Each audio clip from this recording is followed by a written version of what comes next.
everyone, welcome back to my channel. If you're new here, welcome to my channel. My name is Marina. I am a certified lash tech based in Toronto, Canada, and I like making lashing videos. And before I start any of my videos, I do like to put a disclaimer that everything I'm sharing with you guys is completely subjective to how I like to do lash extensions. So I always encourage everybody to go out there and learn different techniques from different content creators and articles, because what works for me may not work for you.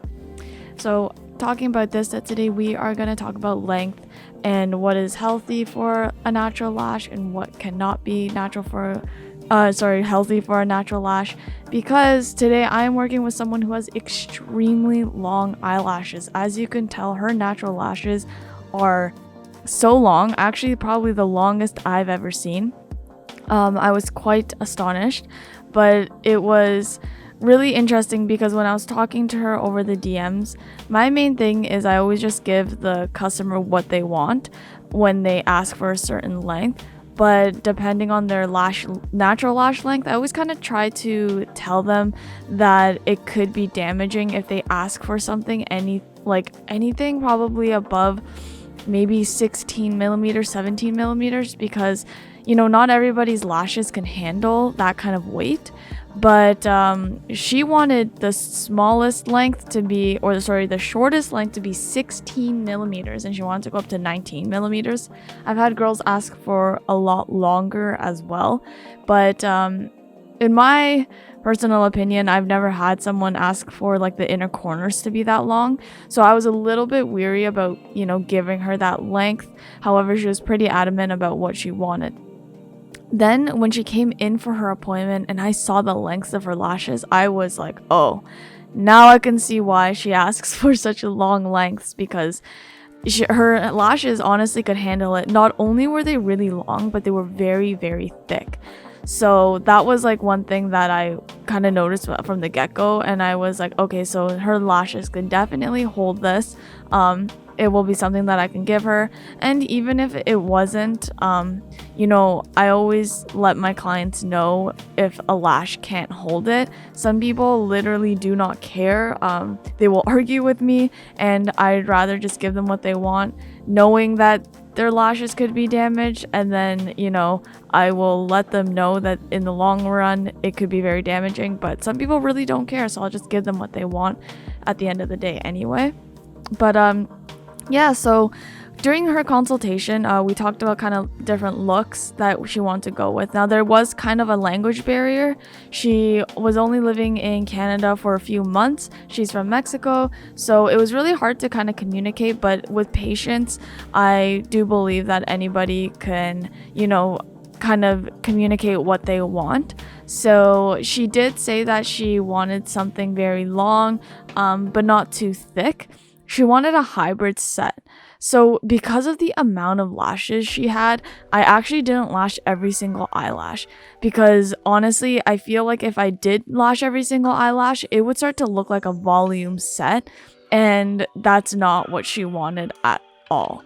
And also, the length already is so long that if I added all of her lashes, I feel like it may have looked a little too heavy and just not very pretty. And she wanted something that was more on the natural side, but with length.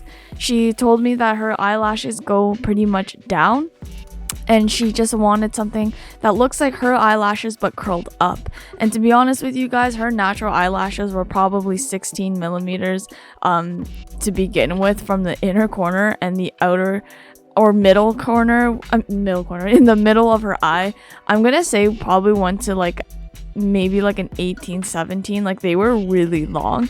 So adding that extra 1 millimeter of length gave her this nice lifted look, kind of like she's wearing mascara, or if she were to curl her lashes. And I added 0.15 classic lashes in there as well, because she did ask for a hybrid set. And so obviously with that, I kind of incorporated this natural wispy type of hybrid look, but with nice length to it.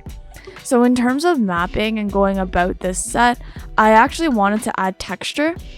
So as much as I tried to keep it organized and keep the set looking quite, I guess, not too textured, I made sure to keep the lengths in an organized way, but in order to add the kind of wispiness to it, I added fans, spikes, and classic lashes.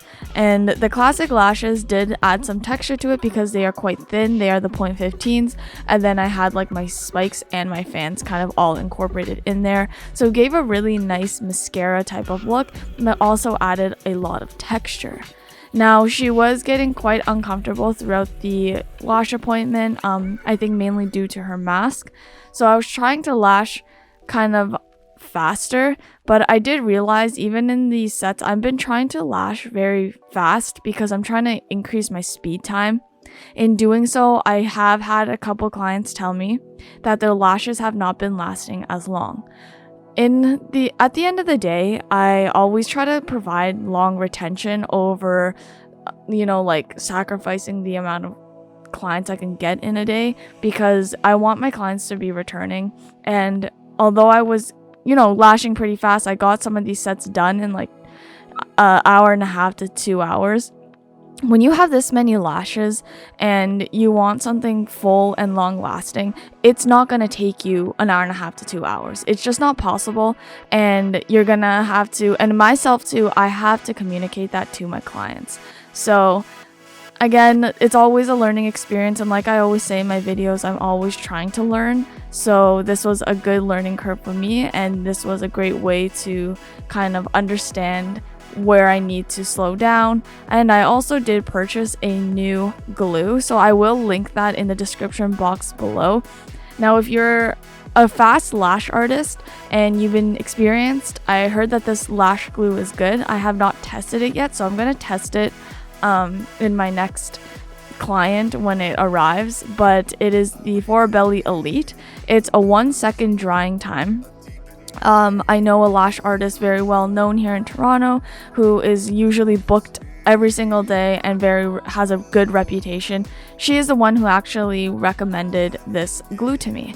So yeah, that's another thing, guys. Remember, it's some people might not be as nice and share what glues and products that they're using. I don't know why they try to gatekeep that kind of stuff. I believe that in the Lash community, we should be helping each other, and this is why I make these kind of videos, because I don't know, I just think it's kind of weird not to help each other. I understand that we could be competition, but at the end of the day, if I'm gone away on vacation and someone needs a reference, I might reference the person who helped me over the person who didn't, because I'm trying to be like inclusive, and I want to be able to, make friends within this community. So I always think that it's okay to reach out, kind of help each other out, and in the long run, I think it's beneficial for both lash artists. And yeah, so I'm gonna try out this Elite glue. I will still link it below, but maybe I'll do a review on it as well. FORABELI is a Amazon-based company. I believe they might have their own site as well, but all their orders come from Amazon, so you can get the orders pretty fast. The customer service is amazing, and I honestly really like the company in general. I've been using the Pro Care glue for a long time, but unfortunately, I think it's starting to become this it's taking way too long to dry, and I need something a little bit faster because my lashes are starting to stick together because I'm ready to move on, but then the glue hasn't adhered, and then I'm double dipping, which I hate to do. So something that I needed to really focus on was lash speed. So always what I would recommend when switching your glues is to make sure to maybe have someone that could be your friend that you can try the glue on first, and ask them how the retention is before doing it to someone you may not know. I mean, some of my friends come to me, they are still paying clients, but because they are my friends, it's a little bit easier for me to ask if I can try this glue out on them. If you don't have anybody that you can ask that, try and practice on your mannequin and see how the retention is. Maybe wash the lash strip that you're practicing on a few times and just kind of brush through it every single day and see how the retention is. Obviously, it's not going to be the same on a real human because people sweat, people have oils, we use cream, sunscreen, and all that, so that could also affect the retention. But yeah, the FORABELI Elite is for pro people. It has mixed reviews on Amazon, so this is going to be me trying something new and trying to increase my lash speed. So yeah, a couple of topics that I wanted to cover today, just kind of a broad sense of things. Sometimes I usually focus on one topic, but today I decided to talk about glue, about length, and also just talking about my client and meeting new clients. Also, it was pretty cool. Meeting this client was really interesting. She told me why she left Mexico, and it was really cool. But she was a chatterbox at the beginning, and I did have to tell her, like, hey, I need you to sleep because you have a lot of eyelashes and I need to get through them in a timely manner, but always try to communicate in a really nice way. Now, everybody's salon is different. I know some people love chit-chatting with their clients. I love chit-chatting, but it always slows me down, and honestly, it adds, like, even if it's not an hour of time, it could add like 30 minutes, and 30 minutes could go a long way when you're trying to get as many clients in as possible. So yeah, these are all things to keep in mind. At the very end, I'll show you the final result. It came out super textured, super spiky, but still not too much. It actually looks really elegant, and I'm very happy with how the set turned out. So if you're new here, please, it would mean the world to me if you would subscribe. If not, thank you for tuning in and watching. Your viewership is everything anyway. To my returning subscribers, thanks so much for always continuously supporting me and watching my videos. It really does mean a lot. I post every Sunday around 6:15, and if this was helpful, it would mean the world if you guys would leave me a thumbs up. All right, well, thank you so much, and I will see you guys next video. Bye.